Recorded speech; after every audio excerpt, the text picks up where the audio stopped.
শুভ দুপুর বন্ধুরা, রোজ নামছে সুমনার নতুন একটা ভিডিওতে তোমাদের সবাইকে স্বাগত। শীতের বেলা দেখতে দেখতে 3টে বেজে গেল। এই যে এবার খেতে বসবো। তো চলো তোমাদের দেখিয়ে দিই আজকে ঠান্ডায় কী মেনু হয়েছে লাঞ্চে। এখানেই দেখো, প্রথমেই করেছি একদম খিচুড়ি বানিয়ে নিয়েছি আজকে, আলু আর কড়াইশুঁটি দিয়ে।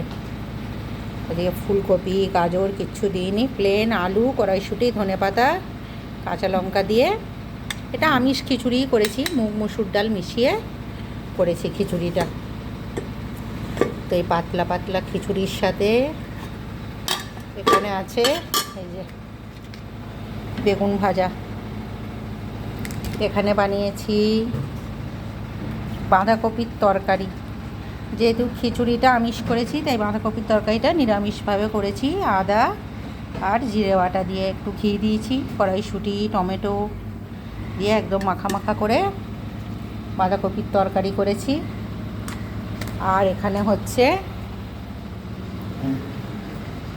এই যে খেতে বসবো এবার। এই যে গরম গরম ডিমের অমলেট ভাজা হচ্ছে। তো কেমন লাগলো আজকে শীতের জমজমাট মেনু আমাকে কমেন্ট করো। আর কাদের কাদের বাড়িতে খিচুড়ি হয়েছে সেটাও কমেন্ট করো। যেহেতু বছরের শেষ, মোটামুটি সব বাড়িতেই এখন একটু হবে, ঠান্ডাটাও পড়েছে জমিয়ে। তো কেমন লাগলো আজকে আমার লাঞ্চ মেনু সবাই কমেন্ট করো। সবাইকে টাটা।